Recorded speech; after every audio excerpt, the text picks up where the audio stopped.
¿Y si la única forma de sobrevivir a un mundo cruel fuera inventar otro aún más peligroso?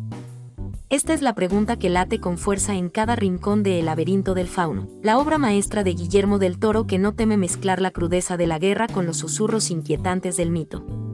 No es solo una película, es una cicatriz emocional que se abre paso entre la fantasía y la historia, entre lo que duele y lo que brilla. Ambientada en la España franquista de 1944, la historia nos presenta a Ofelia, una niña obligada a mudarse a un mundo de represión y violencia liderado por su cruel padrastro, el Capitán Vidal. En medio del horror cotidiano, encuentra un refugio inusual, un laberinto antiguo custodiado por un fauno que le revela una profecía misteriosa. Desde ese momento, su vida se divide entre la brutal realidad y un reino fantástico tan oscuro como seductor. Pero lo que hace a esta cinta tan especial no es solo su ambientación o su imaginario visual. Es la manera en que Del Toro construye una narrativa doble. Por un lado, la historia tangible y política, y por otro, el viaje interior de una niña que, como Alicia o Coraline, debe enfrentar pruebas mágicas para encontrar su verdadera identidad.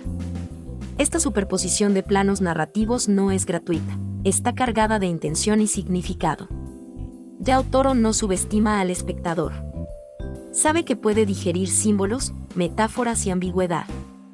Cada criatura, desde el espeluznante hombre pálido hasta las hadas que guían a Ofelia, tiene una función precisa: representar temores, deseos o advertencias.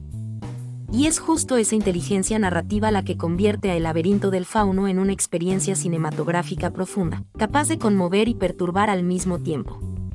Además, la dirección de arte, la fotografía en tonos apagados y el diseño sonoro nos sumergen en una atmósfera tan real como onírica. Nada está puesto al azar. Desde la espiral del laberinto hasta el zumbido de los insectos, todo habla, todo dice algo. Y esa atención obsesiva al detalle es parte del genio de Del Toro. Si eres de los que creen que la fantasía es solo para escapar, El laberinto del fauno te va a desmentir. Porque esta historia no solo imagina otro mundo, lo confronta, lo interroga y lo usa como espejo para mostrar lo más crudo de la condición humana. Es un cuento de hadas para adultos, pero también una lección de cine, sobre cómo contar con belleza lo que duele, y cómo el horror puede tener alas. ¿Y tú? ¿Crees que Ofelia vivió realmente esa fantasía o fue su manera de resistir el mundo que la aplastaba?